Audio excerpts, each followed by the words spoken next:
Hey everybody, what's up and welcome back to today's video guys. And today guys, I'm going to be showing you how to change your WooCommerce language in your WordPress store.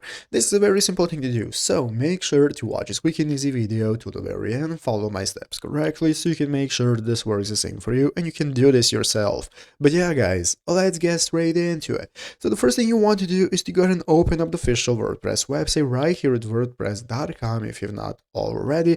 And after opening it up, you'll be greeted by this main page right here in the upper right corner. You can get started with logging into your account. So if you're not already, go ahead and log in, and after logging in successfully, you'll be greeted by this home page where at the left side of the screen you can find all the sections you can access, such as home, statistics, upgrades, and so on.